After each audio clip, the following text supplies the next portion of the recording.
Hi folks, you're with Tacitus today, your pushback channel, and thank you for joining this audio live stream. In this essay, I'd like to talk about the insane and breathtaking fraud that's being perpetrated on the Western citizenry by not only the mass migration itself, but the massive, monumental cost to Western taxpayers of this mass migration. Now, I guess we've kind of known for a while that it's been a fraud. You know, the amount of lies, if something's good, you don't need to tell as many lies as they've been telling, the globalists and the globalist controlled media and globalist controlled politicians. They've been telling us the most monstrous lies for quite a while now. So we've known it's a huge fraud. It's being done without the consent of the governed and so on.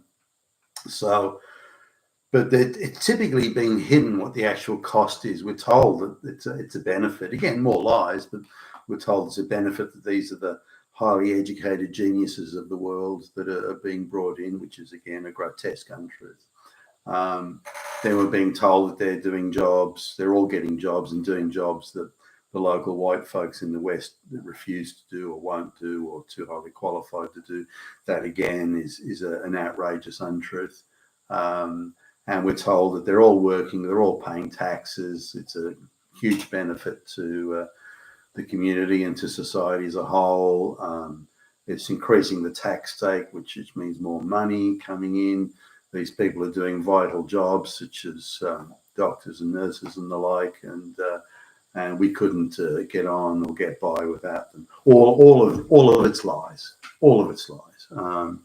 Now, I just want to. There's a few sort of studies and investigations that are starting to come out. Mostly these have been suppressed. The media won't do it. The investigative sort of arms of the media won't touch this because they're, of course, globalist controlled. Globes control politicians and public servants equally won't touch this. So the NGOs that are supposed to be so concerned about human rights and sensible spending of taxpayer money, they won't touch this. So really, it's been difficult to get the numbers together or get reliable numbers or numbers that can be checked and verified, because there's just so much effort putting into hiding it and keeping it from view. But I guess there's a few things now. Say, an example would be London, or Britain, but you could look anywhere really in the Western world, wherever mass migration is present. Now, just before we can go into the costs, and that in itself is sort of eye-opening. Not that we weren't expecting it, but in the enormity of it. You know, the gazillions of dollars that are being thrown at bringing in illiterate peasants into the West, the majority of whom may never work, but who are given huge government and state taxpayer-funded benefits. So they're directly. I mean, just get your head around this. The Western governments, the globalist controlled governments, are stealing money from white taxpayers to subsidise and fund these gifts they're giving to illiterate third world peasants that contribute nothing to the economy. They bring in no skill. They bring in nothing, even though they're ostensibly low wage, slave labour in many ways. Majority of them don't even do that. So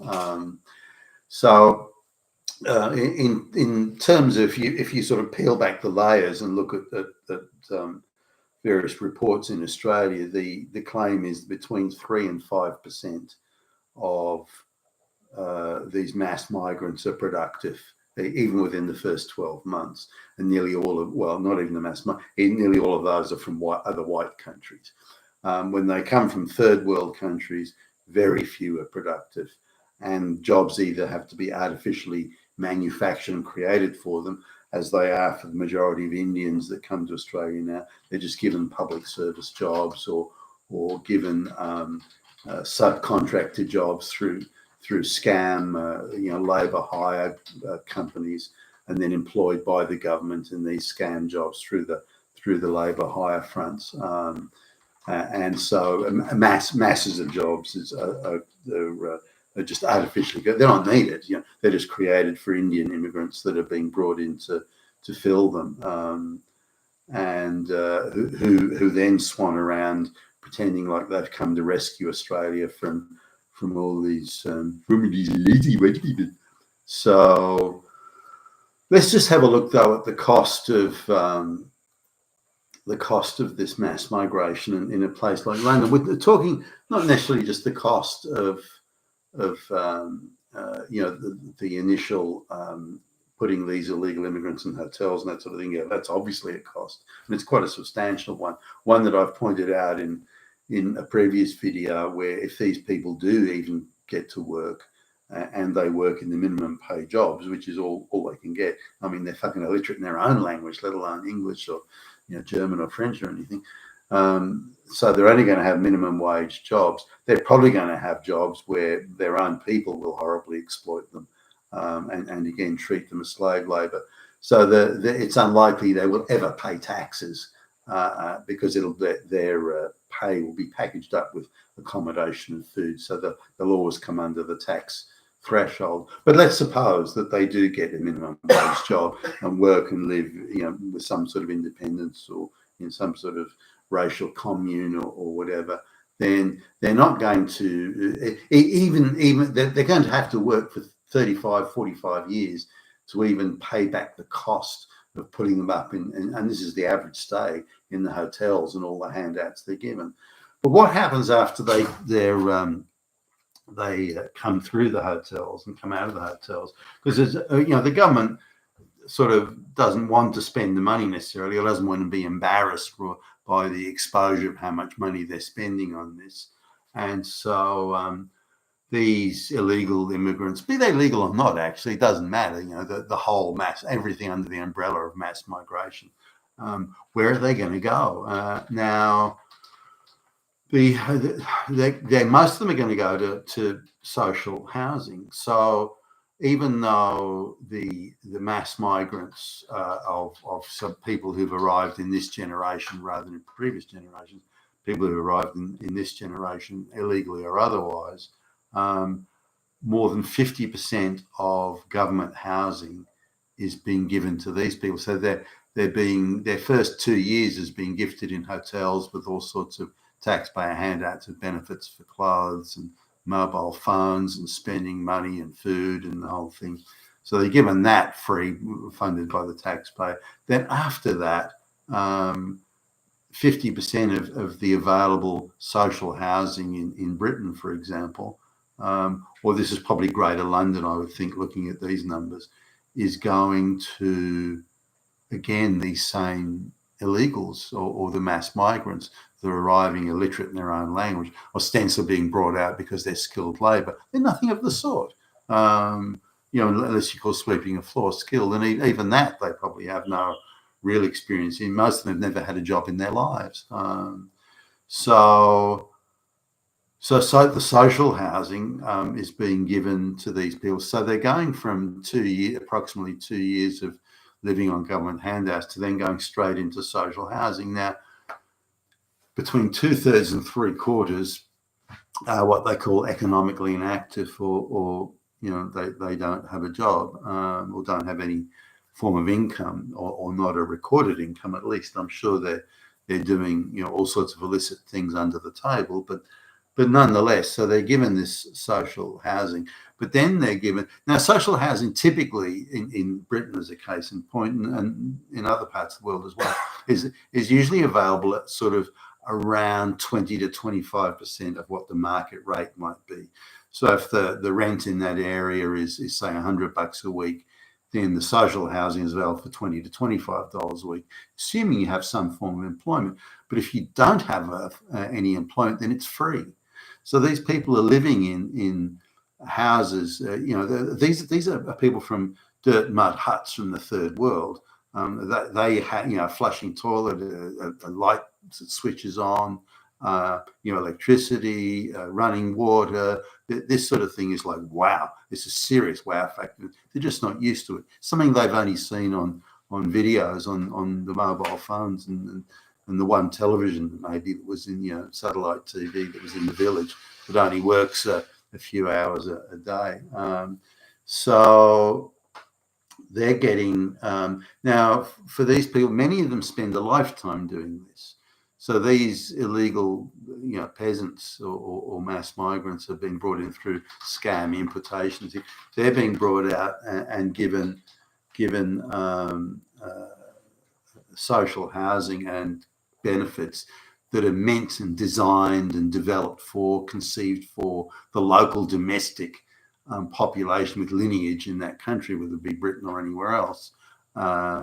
So if you look at the concept of the schemes that were developed, at the welfare schemes I'm talking about here, were developed, they're for citizens and citizens with lineage, in that it's been developed for people who have history, who are part of that culture, part of those values, it's developed for them. It's not developed for people that are being brought in from some third world fucking country and they're illiterate in their own language and can and want to contribute nothing to the society that they've arrived, but they expect gimme handouts forever. They're not coming to start a new life. They're coming to parasite off.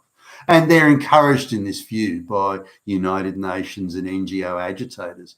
You see those rich white countries over there? You know why they're rich? Because they stole everything from you. You'd be just as rich as them. Those fucking Nazi thieves hadn't stolen everything. So you go to that white country and take back what's yours. Take back what those Nazis stole from you. So they arrive with a sense of entitlement and have been ginned up and stirred up by the globalist agitators to go and do this.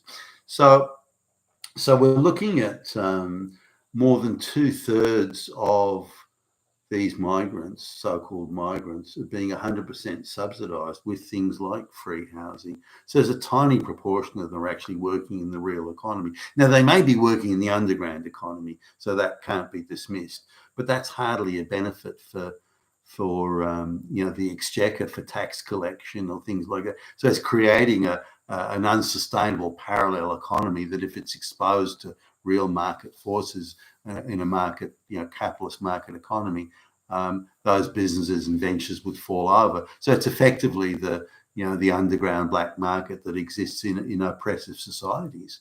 That existed in all the communist countries, and we're seeing it blossoming and growing, by streets in the West now, because of bringing out these illiterate third world peasants who can't get a job, in the real world. They've got no skills. They've got no language. They've got nothing. Now, but at the same time as the Western governments are falling over themselves to hand out these benefits to these illegals, those same benefits are being denied to the local citizens. The local white citizens can't access this. Now, the argument is it's on the basis of need. Well, look at these poor people. They're illiterate. They're peasants. They've got no skills. They can't even count to 10. Of course they need our help. Of course they do. What, you want to deny why bring them the fuck out to the West in the first place, you fucking morons? They don't deserve to be here. They shouldn't be here. If that's the situation, you say they're in such need that they're useless to the economy and only vast resources thrown at them can be just and fair, then you shouldn't bring them out in the first place. Sure, they want to come to a first world country and have all the things that they see on the television screen. Sure, they get ginned up by agitators and United Nations stirrers, but they are happier in their own country, with their friends and relatives and villages that they've lived at for thousands of years, and their descendants have lived at. Antecedents have lived that. So you should leave them there. Why bring them out and create these problems? And of course, they must want to create the problems. It's not affecting the people who are the puppet string masters here. They live in the leafy, expensive suburbs, and they, at least for the moment, aren't affected by it. They will be in time, but they're not thinking that far ahead. So this is you've got close to the entire population of first-generation immigrants are receiving taxpayer-funded support between 50 and 100% of their existence is being subsidised. So what possible economic benefit could they deliver? I mean, maybe over 3 or 4 generations, you could say that. Do we have politicians that are thinking that far ahead? I don't think so. Is there some sort of master plan here that none of us understand except for Klaus Schwab? I doubt it. I don't think they're looking that far ahead at all. In fact, I don't even think they thought this through very well. But we've got another thing that sort of I thought was stunning is these illegal immigrants who arrive and falsely claim asylum after having got rid of all their documents, their passports and so on, and they're given leave to stay in, say, the United Kingdom, or it could be Australia or Canada, or wherever. They're given leave to stay, but they're not citizens, and they have not yet proven their case to be genuine asylum seekers. So they're in a sort of a limbo situation where now technically they're not supposed to work until they've proved their asylum seeker status. Now, most people, if they're faced with that reality, say, well, gee, I can't work, I can't make any money. I've got to go back to my homeland because I can't survive. Not a problem, says the globalist controlled Western governments. Even though you're not a citizen, even though you haven't proved your asylum seeker status, even though you have no skills, even though you're illiterate, even though you've lied to us in every form you filled out, even though that we're still going to give you all these benefits for free. So they think, well, fuck, why wouldn't I stay? I get a 4 or 5-star hotel room, I get free food, I get a free mobile phone, I get free clothes, I get free spending money, I get a fucking travel pass, and I'm living a free medical and dental. I'm getting a way better standard of living than I could ever have in the peasant dirt hut village that I came from. So why wouldn't I stay when all these benefits are being thrown at me? Whereas if those benefits were not available, then they would be on the first boat back out, saying, shit, I can't even feed myself here. Especially if there's a clamping down on the underground economy, that would just nail it completely. So we can just see how much effort is being put into by the globalists and the governments and the media they control, just how much effort they're straining every fiber of their evil beings to make this happen and to make these encourage these illiterate peasants to stay in the West. And for what? For what benefit? It comes at massive cost. It delivers no benefit. And the only benefit that you can see, for the globalist perspective at least, is that it crushes and undermines and saps all the confidence of the white population, which we can assume must be their objective. You've been with Tacitus today, your pushback channel, and thank you for listening.